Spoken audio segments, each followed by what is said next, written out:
Voy a comenzar con algunas de las experiencias que le han sucedido a un sobrino, que por la cercanía de edad siempre fue más como otro hermano, como un hermano menor para mí. Él ha tenido varios sucesos inexplicables a lo largo de su vida, pero uno de los episodios más aterradores, sin duda, se dio cuando él era apenas un adolescente que trabajaba en un complejo de cines en la popular Plaza Río, en una zona muy céntrica de la ciudad de Tijuana. Por lo regular salía tarde, lo cual no se complicaba tanto debido a que vivíamos en la colonia postal, muy cerca de ahí, apenas a unos 15 minutos. Como él conocía a mucha de la gente de la zona, incluidos algunos de esos que vagaban a altas horas de la noche sin ninguna buena intención, no le preocupaba tanto regresar a casa por la madrugada. Y con esa tranquilidad de siempre, se quedó como en muchas ocasiones al salir del trabajo para una función de las exclusivas para empleados, en las que tenían oportunidad de ver películas antes de su estreno. Por esto, eran casi las 2 de la mañana cuando lo dejó el transporte público a unas cuantas cuadras de mi casa. Comenzó a caminar, algo inquieto. Y es que la tranquilidad de las calles de la colonia era inusual, incluso para esa hora. Parecía que no había nadie, ni siquiera dentro de sus casas. Caminó por esa calle principal hacia una rampa muy pronunciada, junto a la que teníamos nuestra casa. Pero antes de haber llegado a la primera calle, vio a lo lejos a una niña parada ahí, en la esquina a la que él se dirigía, como esperando a que pasara por ahí. Le pareció sumamente extraño. Una niña, con un vestido como de primera comunión, sola a esas horas de la noche. Sin embargo, como cualquier persona que se topa con algo así, pensó en miles de razones y pretextos antes de creer que estaba viendo algo raro. Así que cuando la niña dio unos cuantos pasos y desapareció de su vista para meterse por otra calle, ignoró por completo el detalle y supuso que la niña había regresado con sus padres, que seguramente estarían ahí con ella a unos cuantos metros. Llegó entonces hasta la calle por donde se había metido esta niña, pero ya no vio nada. Pensando que se había metido a alguna de las casas, él solo siguió caminando, pero ahora, sin poder evitar sentirse raro, como si algo estuviera a punto de pasar. Metros más adelante, pasó por una casa donde tenían un perro bastante bravo, que siempre le ladraba. Y en efecto, como todas las noches, el perro se volvió loco ladrando y gruñendo cuando él pasó por ahí. Se apuró a hacerlo para que el animal se callara, pero al voltear de reojo, notó que el perro no le estaba ladrando a él. El perro estaba ladrando hacia atrás, como si alguien más viniera caminando por esa calle, siguiéndolo a unos metros. Volteó. Lo que vio, dice, sigue siendo lo más aterrador que ha presenciado. Detrás de él, venía caminando rápidamente esa niña, con un vestido ampón, blanco. Definitivamente, no había nada de lógico, nada vivo, en esa niña que se acercaba a él rápidamente. Corrió tan rápido como pudo hasta llegar a la casa, una cuadra más adelante. Entró directamente conmigo a la habitación donde tenía mi computadora, sabiendo que yo estaría despierto. Y la palidez que le vi, no recuerdo haberla vista antes en cualquier otra persona. Tan solo me dijo que algo, lo había seguido hasta la casa, y yo salí a la calle a revisar. Incluso me acerqué hasta ese lugar, donde ya no había absolutamente nada. Ninguna señal que indicara actividad normal o paranormal. Aunque en ese momento, la verdad, yo para nada sospechaba o creía que él hubiera acabado de ver a un fantasma. Mi sobrino tiene otras experiencias, tiene otra, más fuerte quizás, que le ocurrió junto a su hija y a su esposa cuando se mudaron a una nueva casa recientemente, y se las platicaré más adelante. Pero quiero contarles un poco de la casa donde yo viví de niño, en la colonia Guaycura, y de las supuestas apariciones de las que todos en mi familia Mis padres, mis hermanas y algunas otras personas fueron testigos. Todos excepto yo. Era una casa muy pequeña, muy humilde, y no había una pared que separara el espacio entre la sala y la cocina.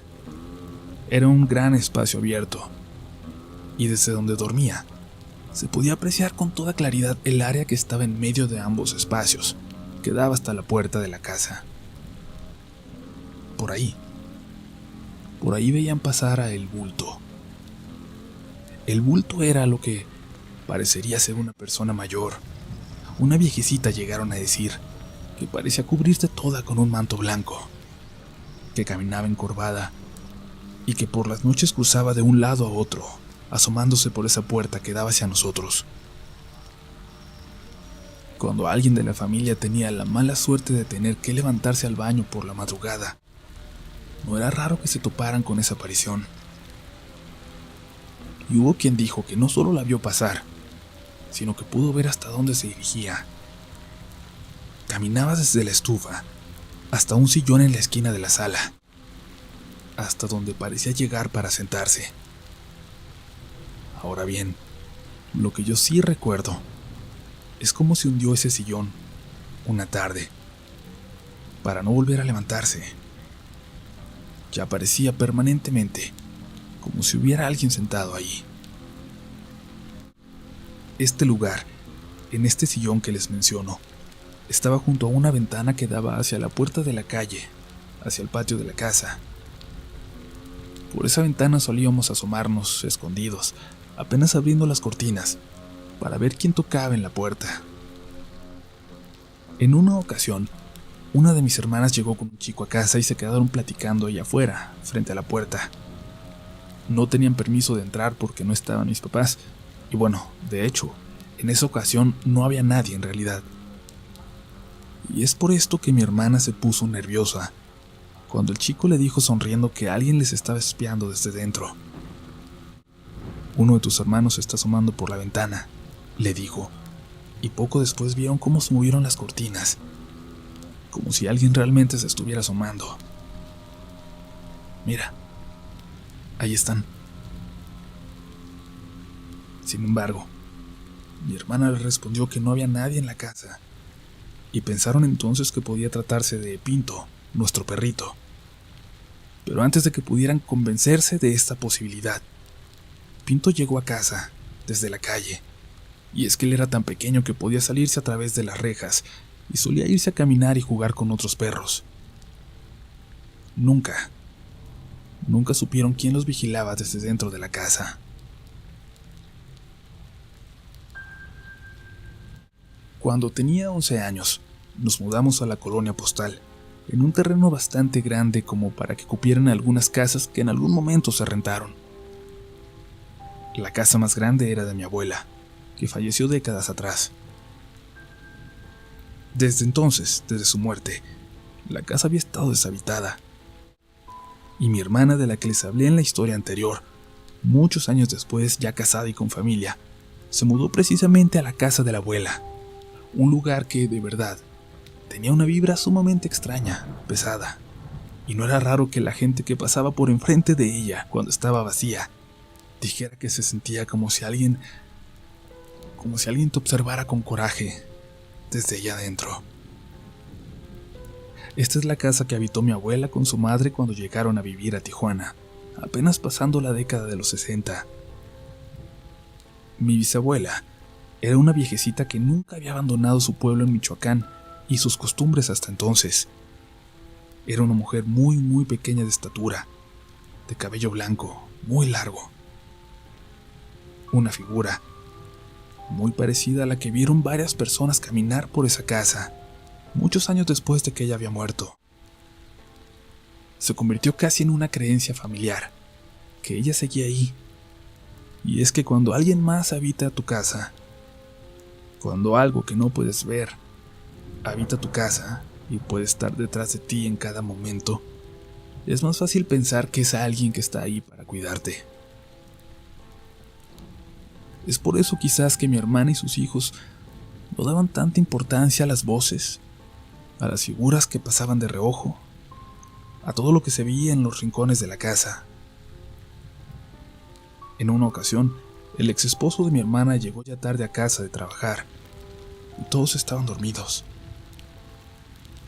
Pero ahí en la oscuridad, notó en la sala, al fondo de la puerta de entrada, la figura de mi hermana hincada, dándole la espalda, mirándose a la pared. Sin prestarle mucha atención, le reclamó por estar despierta esperándolo, y en esa forma tan extraña. Y sin dejar de hablarle se dirigió hacia su cuarto para dejar sus cosas, pero al entrar pudo ver a mi hermana, profundamente dormida en su habitación. Es la bisabuela. Es la bisabuela. La misma frase para tranquilizarse usada una y otra vez, hasta que un vecino, que vivió antes en esa misma casa, les preguntó si seguía apareciendo la señora en el lugar. Una señora que siempre había estado ahí. Esta casa fue derribada recientemente ya que era muy vieja y ya no estaba en condiciones de ser habitable. Me platicaron que al caer la última pared, varios cuervos, animales no muy comunes en esa zona, volaban por encima de la casa, en círculos, vigilando. Y bueno, quiero decirles que esto es apenas realmente una probadita de lo que le ha ocurrido a mi familia a través de los años, que estoy platicando con ellos, que ya me están mandando audios por WhatsApp, que voy a tratar de ser mucho más detallado en las siguientes descripciones. Así que ustedes díganme si el tema les interesa, si creen que merece un video más largo al respecto, porque nos podríamos ir lejos, nos podríamos ir con una hora de historias de mi familia. Y la verdad es que desde mi noche en aquella cabaña hace 2 semanas, de la que les voy a contar más, y esa advertencia que me hicieron de que pronto me va a ocurrir algo que me hará comprobar por mí mismo que lo paranormal existe, desde esa noche estoy más sensible, por decirlo de alguna manera, sobre todo con las historias que me han contado muy cercanas a mí, que han sucedido en mi casa, que le han pasado a mis familiares. Y bueno, quería compartir esto que estoy sintiendo con ustedes.